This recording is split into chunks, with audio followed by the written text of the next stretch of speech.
aí, pessoal, duas situações para a gente conversar nessa quinta-feira. Um contraponto de Eduardo Magriço, vice-presidente, que me mandou uma mensagem sobre a minha coluna, que fala da dificuldade financeira do Grêmio. Vamos falar sobre isso. E vamos falar também sobre as despedidas, o que já sabemos para domingo. César Cidade Dias falando de Grêmio aqui no YouTube. Papo de gremista para gremista. E agora um convite para vocês. Hoje inaugura a loja do bairro Olaria dos Supermercados Vieser. Supermercados Vieser chega à 10ª loja, uma na Zona Norte de Porto Alegre, também em Esteio, principalmente em Canoas. Então, não deixe de conhecer Supermercados Vieser. Conheça o Clube Vieser, que é o aplicativo no celular que lhe dá descontos de verdade. Faça parte do time Vieser. Eu estou indo para Canoas e a gente vai se encontrar lá no bairro Olaria, na loja do Vieser, a nova loja dos Supermercados Vieser. Gente, duas situações, falei para vocês, vou falar ainda das despedidas e vou conversar aqui com vocês sobre um contraponto, né? O Eduardo Magriço, vice-presidente de administração do Grêmio, lá do Conselho de Administração, me mandou uma mensagem ontem, referente à minha coluna, quando eu falo dos milhões de dívida mensal do Grêmio. Ele colocou o seguinte: com efeito, o Grêmio contabiliza uma fortuna de juros por mês, mas nem todas têm efeito no caixa de mensal. E aí ele começa: vou tentar explicar a estrutura de capital do Grêmio e a origem dos juros. Profut. São dívidas tributárias de até 40 anos, consolidadas no Profut, que montam em mais de 100 milhões corrigidas por Selic. Se considerarmos 1% ao mês, então temos 1 milhão de juros destes 5 milhões de dívida mensal que tu falaste. Só que o fato é que eu falei que tem uma dívida de 5 milhões e o Magriço está dizendo que 1 milhão é dessa dívida aí. Não deixa de ser dívida do Grêmio, mas enfim. Segundo ele, tem recursos próprios oriundos da arrecadação do time Mania. A gente espera que isso seja sanado, mas se está aumentando a dívida, a gente tem que ter cuidado. Dívida de 2013, é uma dívida de 156 milhões que o Grêmio tem contabilizado com a Arena e tem origem no terceiro aditivo de 2013, que somente se extinguirá sem pagamento em 2033. É também uma dívida contábil. E que não impacta no fluxo de caixa. Então ele está dizendo o seguinte aqui, que aqui tem 1,5 milhão dessa dívida de 5 milhões e que ela não será paga. Então, em tese, tem 2,5 milhões, um pouquinho mais de 2,5 milhões, que não é necessariamente dessa gestão e que, segundo ele, tem renda própria para pagar. Então, diminuiria um pouco.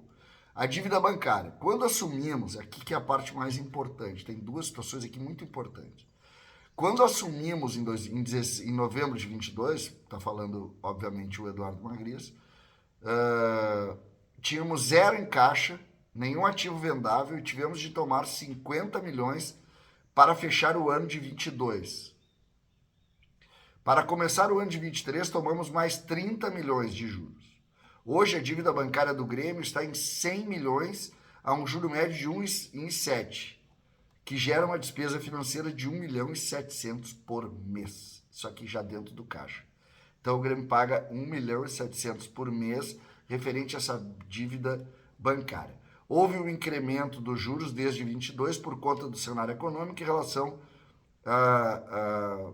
que não tem influência com ele, obviamente não tem nenhuma influência, só que aumentou a dívida do Grêmio. Então, nós estamos falando aqui de 1,7 milhão só de juro bancário. Olha essa agora, que é outro ponto muito interessante. O Grêmio não tinha ativos para revenda e tampouco tinha atletas para tornar um time competitivo a partir do elenco que subiu para a Série A. E hoje tem, segundo ele. Compramos atletas para pagamentos e prestação semestrais em 4 anos, indexados pelo dólar. A subida do dólar reflete na despesa financeira. O ativo, obviamente, também pode ser considerado em dólar. Segundo ele, protege a variação pelo ativo financeiro. O que é o ativo financeiro? É a evolução do jogador. Isso aqui na prática é discutível, tá? Eu não quero fazer aqui nenhum tipo de tréplica em cima do que disse o vice-presidente, porque é um contraponto e a gente tem que respeitar o contraponto dele. Mas isso é relativo. O Carvalho foi comprado por um valor e hoje vale outro, menor do que valia. Mas não vou fazer contraponto, depois a gente até pode falar sobre isso. Outra situação, o Grêmio não é SAF, não recebe dinheiro novo, nem vendeu direitos para os próximos 50 anos, como o Inter, por exemplo. Né? Dos grandes clubes, tirando Palmeiras e Flamengo, apenas Grêmio e São Paulo não são SAF ou Liga Forte Futebol, que é quem recebeu ou vendeu direitos. Interessante esse contraponto dele. E, segundo ele, olha que interessante essa informação. Soares era o segundo maior salário do futebol brasileiro. Perdia apenas para o Dudu. Hoje, ele não estaria entre os 10 maiores salários. Um ano depois. Um ano depois. Forte essa informação do Magris. E aí ele refere lá que tudo que ele colocou nesse texto aqui não é opinião, são fatos e de conhecimento de todos. E segundo ele, esses esclarecimentos foram todos prestados ao Conselho Deliberativo e falou isso. Aceito a crítica, aí depois ele faz algumas coisas de ordem nossa, assim, de relação entre eu e ele. Ele aceita a crítica ao resultado esportivo, a algumas contratações, algumas sim, outras não, que diz que é matéria de opinião, mas faz questão de reiterar que essa é a realidade financeira do Grêmio. Né? Segundo ele, esse contraponto era justo e necessário, está feito o contraponto, fico muito feliz de ter diálogo com o Magriço, né? E de poder fazer esse tipo de análise aqui tão bem colocado. Acho muito interessante que a gente coloque isso, até acabou sendo, deveria ter sido um conteúdo tão bom aqui, acabei me passando, mas vou falar ainda da segunda parte do vídeo, que são as despedidas de domingo. Jeromel se despede oficialmente. Além dele, me parece que Fábio, Diego Costa, jogadores que se despedem. Por que eu coloco isso? Porque eram jogadores que estavam à disposição ontem, sequer fizeram parte da lista. Já há algumas dúvidas com o Rodrigo Caio, com o Reinaldo, com o Renato. Existem dúvidas, mas já podemos entender uma série de despedidas. Claro que, do ponto de vista anímico do torcedor, a grande despedida é de Jeromel. Essa é a grande despedida. Mas tirando essa grande despedida, todo o restante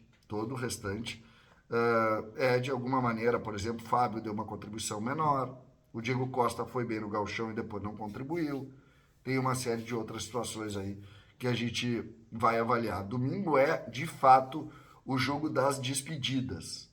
E depois do jogo, acho eu que o jogo das projeções, porque o Grêmio precisa dar essa volta, voltar a trabalhar, tá bom? César Cidade Dias falando de Grêmio aqui no YouTube.